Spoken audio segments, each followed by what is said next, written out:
Hey! Regardez ce que j'ai enfin reçu. J'ai même mis mon super t-shirt pour l'occasion. C'est la palette Revolution Beauty l'étrange Noël de Monsieur Jack qui est en édition limitée. Et moi j'ai pris la palette Jack parce que je trouvais que c'était la plus jolie et la plus colorée comparée à la Sally. Donc oui, il n'y aura qu'une seule palette testée, il faut vous y attendre tout de suite. Je l'ai pas du tout testée, c'est-à-dire que j'ai pas fait de swatch, rien, je vais le faire avec vous, ça va être plus fun. Et puis surtout, j'ai grave envie de la déballer en fait, genre je l'attends depuis hier que je l'ai reçue. Je suis en mode, ah, faut absolument que je fasse une vidéo avec. Et du coup, me voilà enfin en train de faire la vidéo. Wouhou. Bref. Alors, qu'est-ce qu'on attend?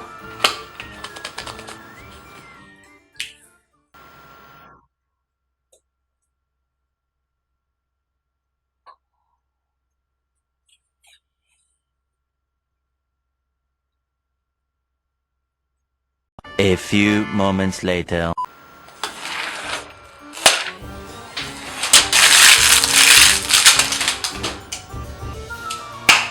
Regardez-moi ce petit bébé, il est trop beau, non? J'adore parce qu'on a un côté un peu plus coloré. Non. Un côté un peu plus coloré ici et un côté un peu plus neutre là. Et du coup ça va permettre de faire un peu plus de maquillage. La palette c'est également des mélanges de fard mat et des métallisés. Donc du coup les mats autant j'ai l'habitude de les travailler, autant les métallisés pas tellement.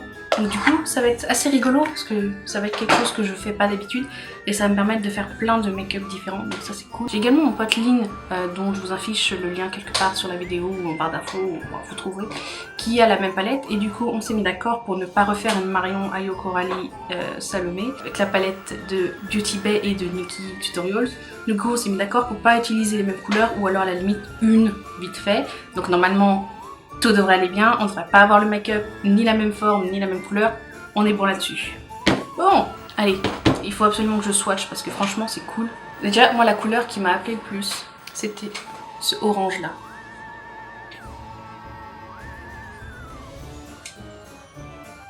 Wow. Ah, j'aime bien, hein. Ce bleu là aussi il m'appelait. Oh là là. Je vais swatcher la palette complète et ensuite on va pouvoir partir sur le make-up. Il y avait des belles couleurs métalliques, notamment le Halloween Town qui a une sorte de kaki métallisé que je testerai bien un jour, pas aujourd'hui parce que j'ai déjà ma petite idée en tête, mais potentiellement une prochaine fois, affaire à suivre. Le kaki mat aussi était plutôt pas mal.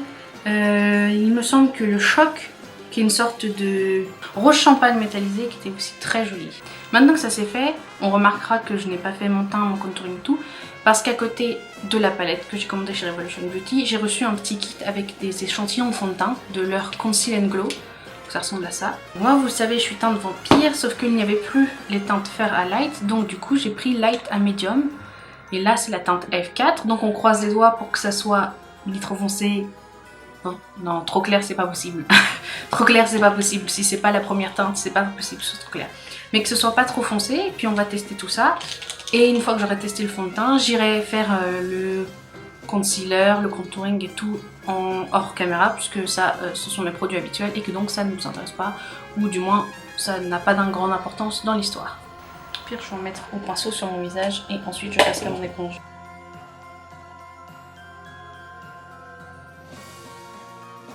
Il n'y a aucune couvrance en fait. Ah ouais, moi qui pensais que mon fond de teint avait pas de couvrance, en fait, mon fond de teint il couvre bien quoi. Là, j'ai même pas l'impression d'en mettre. Bon, en soi, c'est pratique en ce moment avec les masques et tout, ça reste discret, mais ça fait très perturbant de n'avoir aucune couvrance en fait. La teinte est aussi très rosée.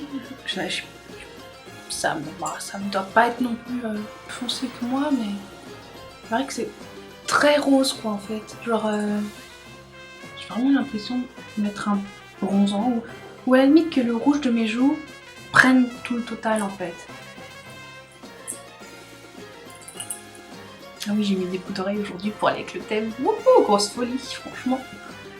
Je sais pas si vous voyez beaucoup, mais moi j'ai pas vraiment l'impression d'avoir mis du fond de teint. Enfin, si ce n'est que ça a littéralement rosé ma peau, mais quand je compare, je sais pas si ça se voit, mais quand je compare à la couleur de mon cou, le fond de teint que j'ai mis est vraiment beaucoup plus rose. En fait, il faut que je descende le fond de teint super bas pour éviter qu'il y ait une transition vraiment pas belle. La couvrance, il y en a quasiment pas, donc peut-être que c'est le principe du truc. Je vais faire mon contouring, mon poudrage, mon concealer, tout ça off caméra et on se retrouve juste après pour commencer avec la palette. Je vais aussi mettre ma base hors caméra parce que de toute façon bah, c'est toujours la même, c'est la Révolution Beauty aussi également. C'est la Canvas blanche, puisque faire c'est trop foncé pour moi, donc voilà, quand on dit teint de vampire on rigole pas. Et puis on se retrouve tout de suite, allez. Ok, donc c'est bon, je suis de retour, donc j'ai fait tout ce qui était mon teint, j'ai mis ma base pour les yeux, j'ai également mis un fard beige sous mon arcade sourcilière, et on va pouvoir commencer le maquillage avec la palette. Moi j'ai l'habitude de faire des semi-queues de crise, donc aujourd'hui on va pas faire ça, ce sera plus simple, et on va faire un dégradé. Pour commencer, je vais prendre la teinte Sandy Clos, qui est un rouge métallisé. Les métallisés de cette palette, ils ont pas mal de sortes de perles ou de paillettes. Quand j'ai fait mon swatch, là j'en ai encore plein sur le bras, enfin genre au moins on est sûr que ça sera bien brillant quoi.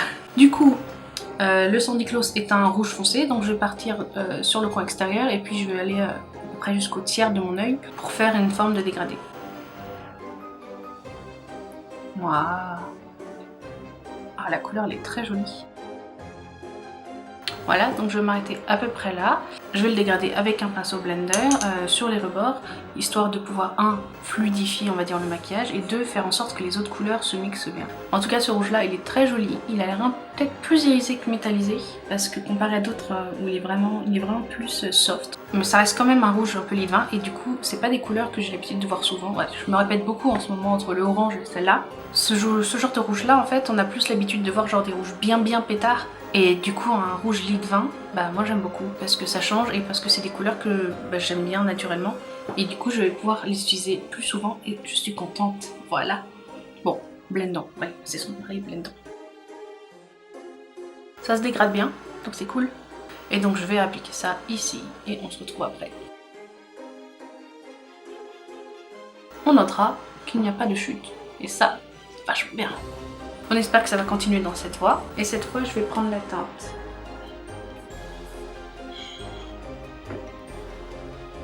C'est pas très pratique.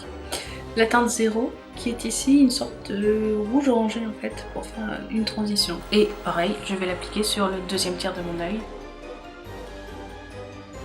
Je la trouve légèrement moins pigmentée que la rouge. Mais ce qui est rigolo, c'est qu'elle a vraiment l'air, on va dire, rouge clair dans la palette, et qu'une fois appliquée sur l'œil, on a plus l'impression d'être sur une sorte de rouge orangé.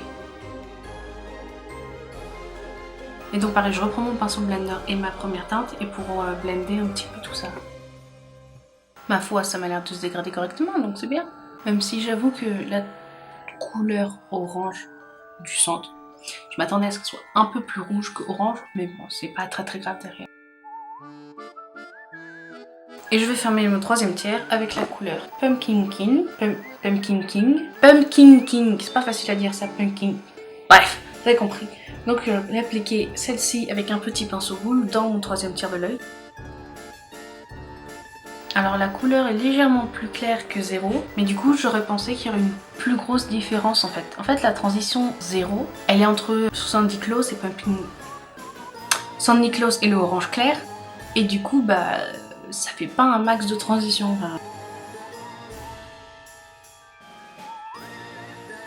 J'aime bien le côté un peu métallisé du coup au centre, qui fait que quand je bouge la paupière, enfin ou la tête du coup, le centre de mon œil brille beaucoup plus que si c'est un mat, c'est normal. En même temps c'est un métallisé, c'est fait pour.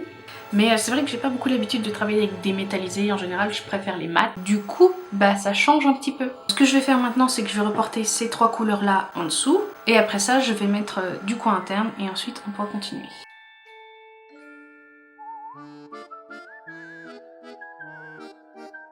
Pour mon coin interne, je vais partir sur la couleur Toy Duck. Sur la couleur Toy Duck, qui est un jaune métallisé. Et je vais juste l'appliquer dans mon coin interne. Ça reste à la fois discret mais coloré. Pour continuer sur mes yeux, je vais mettre du crayon noir. Je vais également faire un trait d'eyeliner et mettre un petit peu de mascara pour ensuite appliquer mes faux cils. Les faux cils que je porte, ils viennent de chez Lujo Lashes. Ceux que moi je porte, ce sont les Troublemaker. Je suis assez impressionnée en fait par cette palette parce que j'ai eu aucune chute. Alors pourtant c'est métallisé, c'est du rouge, enfin c'est pas non plus les couleurs les plus simples à faire et normalement elles sont assez poudreuses. Et rien, genre vraiment pas une chute.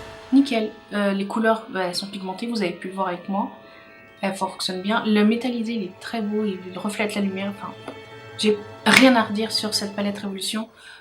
C'est dommage que ce soit une quantité limitée, sinon je vous aurais recommandé de l'acheter, mais bon, elle était déjà en rupture de stock au bout de 2 heures. Je sais pas s'ils ont restocké depuis, mais je suis pas sûre. Mais la palette Jack, elle est chez moi et je suis contente de l'avoir mise. Niveau highlighter, on va partir sur la palette Angelic Glow de chez Rude Cosmetics et je vais prendre la teinte Heavenly qui est un highlighter au reflet jaune.